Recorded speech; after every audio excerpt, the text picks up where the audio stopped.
We're now joined by the leader of the Liberal Democrats, Jo Swinson. Thank you very much for being with us this morning, Jo. Good to be with you, Sophie. Now, we heard from Boris Johnson a little bit earlier in the show, and he was pretty clear that he places the blame for the fact we haven't left the EU squarely at the door of Parliament. He says Parliament was going to rope-a-dope us, forcing more extensions, which means businesses can't plan, families can't plan. He's right, isn't he? It's Parliament who thwarted that leaving. He's wrong. He's the Prime Minister. He's the one who's responsible. He wanted this job for so long, and he was prepared to say whatever he felt he should say in order to get that job without giving any real thought to what he would do. So he made a stupid promise that do or die, we would be out on the 31st of October, without actually planning how to do that. He then became Prime Minister, didn't actually try and negotiate a deal until the very last minute. I mean, like, Boris Johnson's only got himself to blame for the fact that he hasn't been able to keep the promise that he should never have made in the first place. Well, he tried, didn't he? He negotiated a deal, he put it to Parliament, he's done everything he could to try and get it through, and it's Parliament who thwarted him. That is correct, 2 months mucking about. He wanted to stop Brexit anyway. I do want to stop Brexit. I do want to stop Brexit, but he spent 2 months mucking about without even negotiating a new deal. It was only when Parliament said very clearly that we would not enable no deal that he even bothered trying to get a deal. And that shouldn't have been news to him. If he'd been paying attention, he might have realised that Parliament wasn't in favour of a no-deal Brexit. So, frankly, he's only got himself to blame. And we now have the opportunity to stop Brexit in this general election. The Liberal Democrats are clearly the strongest, biggest party of Remain. And we know there are millions of people out there who want us to end this chaos, stop Brexit, and get on with making people's lives better. Well, let's talk about this election, shall we? Because in the Sunday Times today, there are reports that there's a Remain alliance where Plaid Cymru, the Lib Dems and the Greens are working together in up to 60 seats, where effectively 2 of the 3 parties stand aside to give the other a better shot. Is that right? So the specifics of announcements will be made in due course, but it's well understood that these discussions have been taking place. Is 60 seats in the region? I wouldn't necessarily assume that the numbers are accurate, but we've been having those discussions because there are people in those different parties. These are parties that want to stop Brexit and remain in the European Union. And we found that in the Brecon and Radnorshire by-election at the beginning of August, we had a successful example of where Plaid Cymru and the Green Party didn't field candidates. They stood side by side with the Liberal Democrat, Jane Dodds, and we were able to win that seat and return to Parliament an MP who would campaign enthusiastically to Remain. And that's what happened. So we're in those discussions and announcements will be forthcoming. I mean, you're not shouting down the idea of 60 seats. I mean, we're talking dozens of seats. I'm just trying, because obviously it's very different, isn't it, if you're just talking about a small handful, or if you're talking about a large bloc that could actually impact the result of an election. So I think it's fair to say that in the vast majority of constituencies, the party of Remain that is going to be best placed to win that seat will be the Liberal Democrats. But it's not universally the case. There will be some seats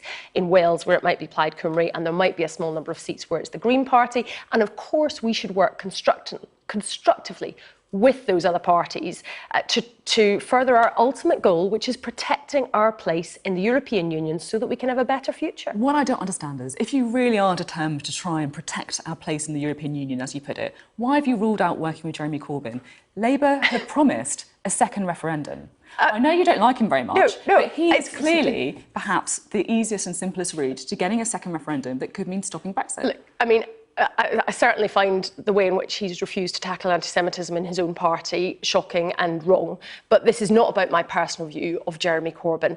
This is about what he is doing on the issue of remaining in the European Union. He's promising a second referendum. I mean, we saw a sort of referendum, according to Rebecca Long-Bailey. I mean, that was painful to watch when you asked her, and you asked her again, what would Labour do in that referendum? Would you campaign to leave or remain? They cannot answer the question. But it's irrelevant. They are promising a second referendum. Surely that is perhaps your best chance of getting what you want, which is to stay in the EU. Look, it is not irrelevant to recognise that the Labour leadership do not even know Even now, 3.5 years after that 2016 referendum, they do not even know whether they want to remain or leave. 19 Labour MPs voted for Boris Johnson's bad Brexit deal that will drive a coach and horses through workers' rights and environmental protections. It will be bad for our economy and our NHS, and yet 19 Labour MPs vote for that. 19 of how many who didn't vote the other way?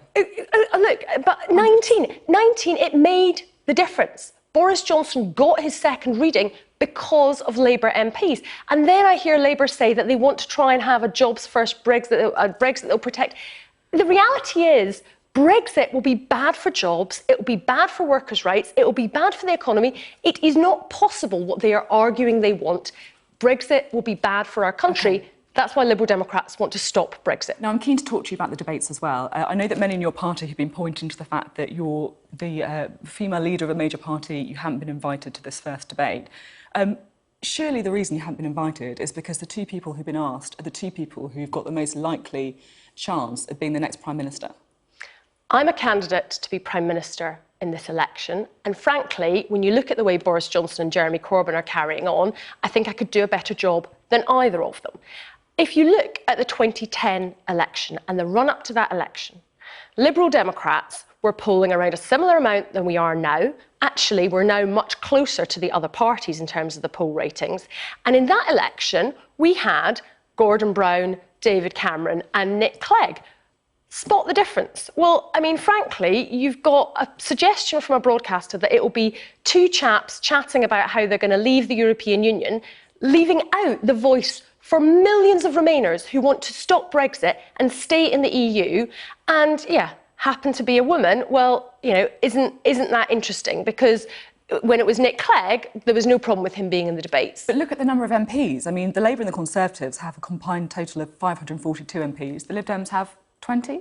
Sure. But as I say, if you look at the comparison to 2010, right, you had Liberal Democrats still had far fewer MPs than the other parties, but Nick Clegg was OK to be in those debates. I mean, frankly, either it's sexist or they're scared, or maybe it's a bit of both. But I should be there as the voice for the millions of people in this country who want to remain. It is ridiculous to have a debate where on the biggest issue facing our country, you have an entire side of that debate unrepresented. I mean, if there was an independence debate commission, something that Sky News has called for, then participation would be decided independently. Would that be a good idea? Well, I certainly think that would make much more sense, because what you've got is two blokes stitching it up about what they're prepared to do. And as I say, looks like they're running scared, frankly. OK.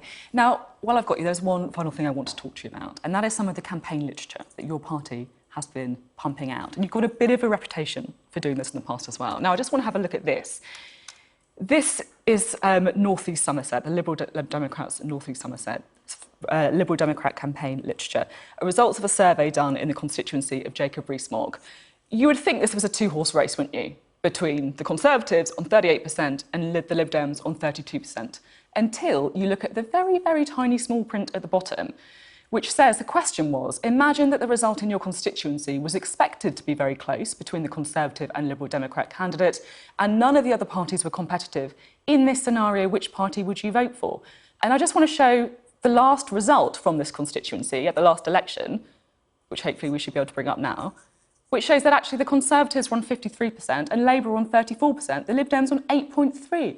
I mean, this is entirely misleading, isn't it? Well, I think politics has changed significantly since the 2017 election. On. No, it has. No, this is embarrassing. No, it has. It has. Look, in May, the last national elections that we had in this country, the Liberal Democrats beat both the Conservative Party and the Labour Party. That is the first time that's happened for 100 years. Something very different is happening in politics now. Why don't you just show the national polling? I mean, that is misleading. Well, it was a specific poll in that particular seat, and we've labelled what the question was clearly. And in the local elections, I mean, in that constituency, Jacob Rees-Mogg now has a Liberal Democrat councillor, right? So the Liberal Democrats have been making progress and winning in that area. And part of the reason for that is that the people who voted Labour in 2017 because they thought that Labour would stand up to remain in the EU have been bitterly disappointed, and they know that now it's the Liberal Democrats who are the place to vote for if you want to stop Brexit. How can you criticise some of the stuff that was said in the EU election campaign when you are pumping out things that are misleading as well? I mean, this is like the £350 million on the side of a bus. Look, I mean, we've said exactly what the question is. You know, it's labelled on there what the question is that it relates to. So anybody that's interested in looking at it can read what that question is. You know, if you talk about that figure on the side of a bus, that's something which, you know, just bore no resemblance whatsoever to reality, and, you know, wasn't calculated in a way that made sense. So it's entirely different. We're out of time. Jo Swinson, thank you very much for being on the programme today.